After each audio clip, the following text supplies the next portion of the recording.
All right, what a great morning it's been. So I started the day, actually thanks to a morning text message of a link to a meditation. And so I did that, and it put me in a really good place. And I listened to it as a guided meditation. And it kind of, immediately I got some good ideas. Things that I think I've been ignoring. That's kind of been my theme here the last few days, is that I'm ignoring things that are vital for me to resolve. And one of them is, that just came to my mind, was that, as you can see in the background, it's bare bones environment, and I'm like thinking, oh, this is just a this house that I live in is just a functional room, and I need to optimize the functionality of it, ignoring how it makes me feel. That is something I need to maximize as well, optimize. And so that will be hopefully something that will be changing here in the future. Well, it's not hopefully, it will. I'm going to make an effort to do some decorating, let's say, or making it more enjoyable for myself to be in, and get into a nice parasympathetic state, which is how I want. I think that I say the word sanctuary. I did before I started videoing. Now I'm saying it to make sure that I did say it. Because I sleep here, I eat here. When the weather gets cold, I'm going to be spending a lot more time here, thinking and hopefully being, productive, maybe with like writing things, or I'm not sure what else. Okay. That's one of the things. I'm going to start. So I've been going to the gym lately, and I would say for the last 2 months, 3 months, I think, I have been going almost every day. At least I would say 6 times, at least 6 times a week, or at least doing something active. So if I go for an hour walk, that counts. I don't have to go to the gym. Sometimes I do both in the same day. And I've been doing very kind of relaxing things, or just kind of like, I'm just kind of getting into it. I'm not going to make myself sore, because I want to still have this positive feeling about going to the gym. And I think it's time to add kind of a more heavy weightlifting element to my workouts. I need to lift heavy. I need to do exercises to get a pump going. I think that's an important part. Feeling strong, physically strong, especially as a man. That's something that is just inherent in the masculine makeup, and I have been ignoring that. I've been doing very stretching and the steam room, very relaxing, and that's important too. But I need to have a balance, and I've been way heavy on the relaxing, and maybe I just I needed that, because I had been feeling so stressed, not dealing with my stress well enough, and it's been tightening me up. And so but now I need to get a little bit more of the get the juices flowing, as it were. So that's going to start. I need to get a workout routine that I'm going to do on a regular basis. So I go into the gym knowing what I'm going to do. I don't have to think about it. It is what it is. And that'll help me get that going. And I said steam room. That has been fabulous. Cold showers, steam room, back and forth. I wish the cold showers were colder because I've worked my way up, I think, into tolerating some kind of cold. Maybe it's just because that the cold showers at the gym are not as cold as they were some time back. I'm not sure what it is. Maybe a little bit of both. But the steam room was great to, get the sweat going and just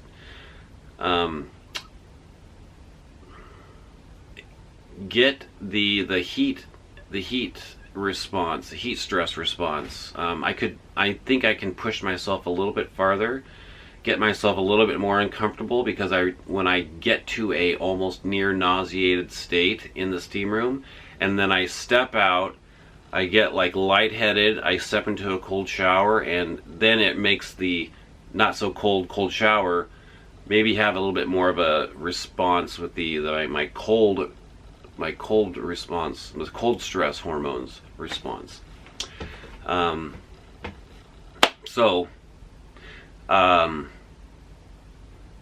Let's try that too. I'm going to push myself.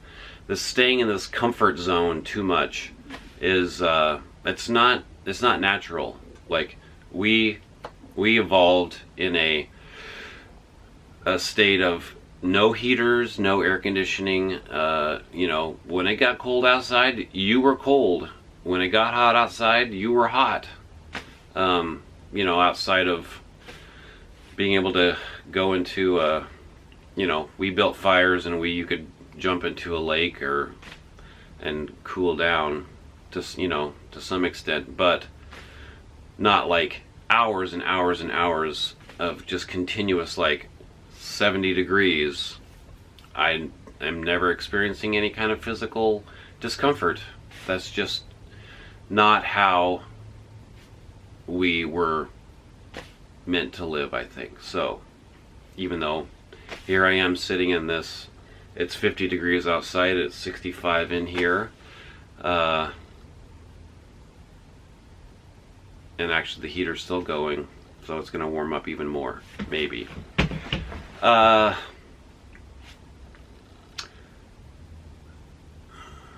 yeah, and I did on Sunday, I did a steam room immediately to a deprivation float tank, which was the third time I had done it. It was absolutely fabulous experience. I was super relaxed going in already, and maybe I had raised body temperature a little bit, but not too much. Went into the float tank, had a completely different experience.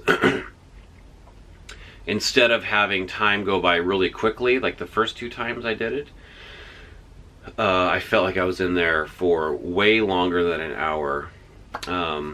And just the sensations that I had of floating, I could not feel the water nearly as much as the previous two times. I just left feeling in such a good mood. I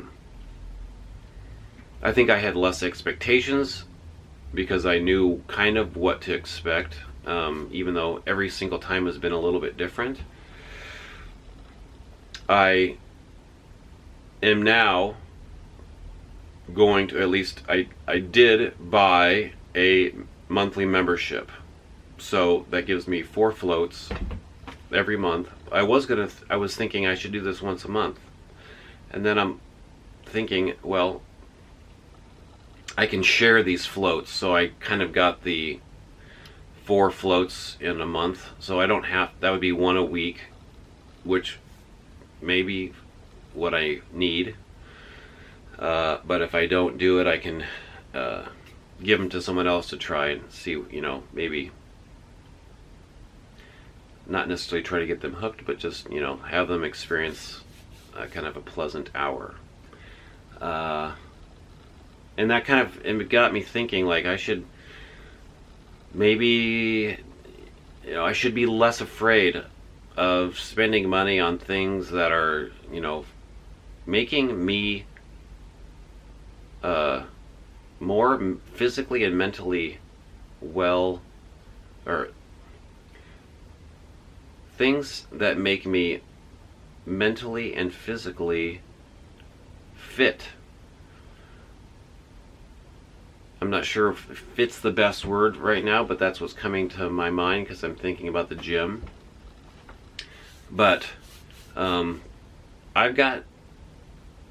live frugally. I'm saving money for the future, but I should spend a little bit of that money now and take care of myself now, so I'm enjoying now. That's what I need to remind myself, is that now is all you have, now is all I have. I should enjoy it, get myself in a place of where I can really get myself to a place where I can get the most out of my present moment. I remind myself of that in yoga all the time, because I feel like when it gets difficult, I can remove myself from that moment and think about something else to distract myself from the sensations that I'm feeling in the moment of, you know, discomfort. And I need to listen to myself. What is that is that discomfort saying anything? Is it telling me something? I need to get more in tune with that. That's something that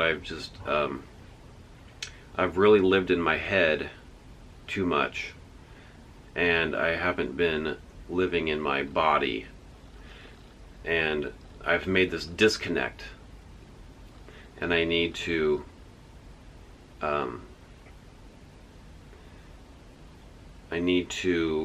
connect the mind, body, spirit triangle, make them be one, have the energy be flowing between all three.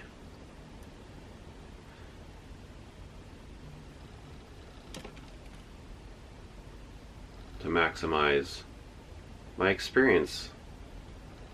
You only get to live once, so why not have the best experience that you can?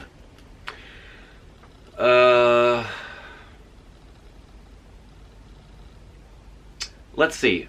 On a more less philosophical note,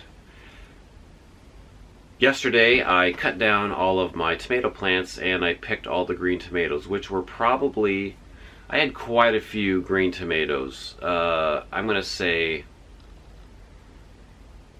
30 pounds of green tomatoes. And I made some green tomato jam. A recipe that Steve showed me at the bakery. And so I did that, and it's surprisingly, well, not surprisingly, it's definitely different, and I would say almost kind of not as good. I thought it was going to be a little bit more of a tangy, acidic taste to it, but maybe I added too much garlic, because there's a very strong garlic, and I don't think I cooked it quite enough, so it's kind of there's a little bit of a raw garlic, or a undercooked garlic taste to it, which is not bad. I like garlic, and I'm sure it's good for me. It just wasn't what I was kind of hoping for. Maybe I should have added a little bit of, if I'd add some lime juice to it, I think it would be fabulous. So just another thing to know. I've got lots more tomatoes. So that will be something to work with or play with the recipe. My winter garden, boy, I should almost take you out there, show you. Beets are good. We've had one good, pretty hard frost. It got down into the upper 20s. I don't know if that's considered a hard frost, but it was definitely a frost. It killed my pepper plants and my tomato plants. But the carrots, turnips, and beets look great. I need to build 2 more covers to cover the 3 beds. I've got one, because when it does start getting down to much colder, which I'm not sure when's going to happen, I need to make sure I get that done before it gets down to, say, in the teens, because probably everything's going to be fine as long as the high comes up like it has been. Let's say getting down to cold, it'll come up to, I mean, yesterday was 70 something, so, and then like this morning it's only it's 50, so, but it can turn like that obviously, and I need to be prepared. Yeah, so I'm just going to take a quick little tour there, and I'll call that good for this video. I should also say, as a parting bit of info, so this week starts the non-farmers market week, and I am only scheduled to be a baker 3 days a week, which gives me an incredibly flexible schedule. 4 days to be off or to do other things. And so it's going to be a very weird transition for me. I'm not sure how it's going to go. It's kind of, you're like, oh my goodness, I wish I had more time, I wish I had more flexibility, and now that I have it, I'm like, I feel like I'm kind of not prepared. But it's good practice for, retirement. Because I think that's what most people feel when they don't have a job. When, like, it's kind of like, would you study if you didn't have a teacher there to give you assignments to work on? And then you move from that school environment to the work environment, and then you have a boss, you have a job that tells you, here are your tasks that you need to do. And it makes it very easy to then feel productive, because I spent 40 hours or whatever this week doing this job, and then you're probably wishing you had more time because I would have all this free time. But you have this built-in 40 hours a week to feel productive. Now take that away or reduce it a lot, like you were like, oh, I wish I could only work 20 hours a week. Well, then you can end up spending, if you don't have a plan, if you're not self-guided enough to make yourself have this productive time, then you can feel like you're just wasting time. And so now that's where I'm at. I have to be self-guided, have to have self-discipline to feel productive in this block of time that I feel like I should be productive. And I want to be productive. I don't want to just be like, oh great, that's more time to just do whatever, watch videos on the internet or sleep or read. I mean, well, actually sleep is good. I do feel sleep is productive. But just kind of piddling around, and before you know it, 1 hour is gone, 3 hours gone, the whole day is gone. You're like, what did I do? I don't want to be in that place. So I will create some sort of a system to make myself be more productive. To feel and be more productive, both. They're definitely different, and they're both definitely important. So let's go outside. Alright, so here is now my garden, what's left of it. My strawberries are still not dead, but here are the tomato cages, they're all emptied. This is what I have left for green tomatoes. Actually, I took probably 15 or 20 of them to make my green tomato jam. My lawn garden, I've got some beets. I picked some, you know, they're like large marble size for the most part. My carrots are already gone. Here are my pole beans. This is really the only thing I have left, and I'll pick all these, and I'll, you know, when I'm listening to podcasts or something like that late at night, I will de-bean them and maybe make some refried beans. Here are my turnips, doing really well. Carrots, they just, I don't know. I don't know how to grow carrots, I guess. I'm sure they're certainly self-thinned.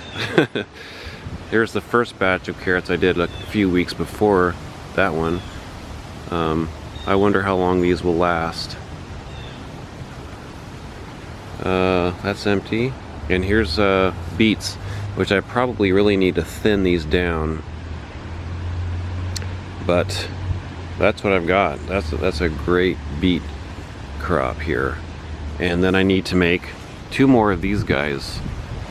So I've got all the wood I need for them, and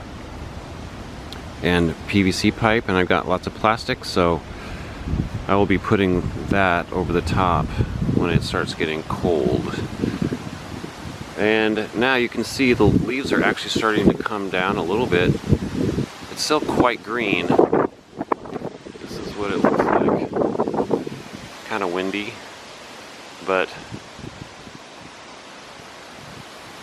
it's not really quite fall yet. Could probably mow the lawn once here before it gets really cold.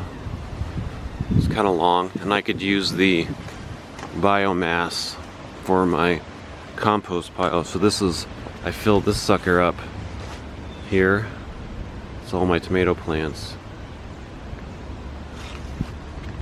I've decided to stop this compost pile. It's just kind of what it is.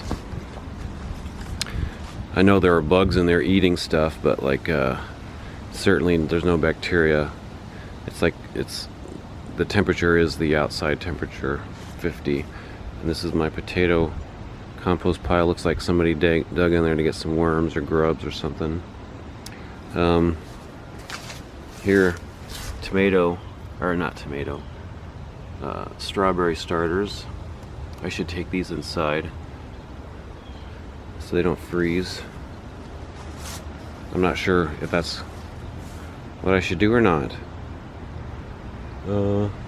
This guy starting to turn red. All of these leaves will turn red, so that'll be nice. I'm glad I actually didn't chop it down, because I wanted to cut this whole thing down. But it's a great barrier for my front door, and it'll be pretty too. So I think that's that.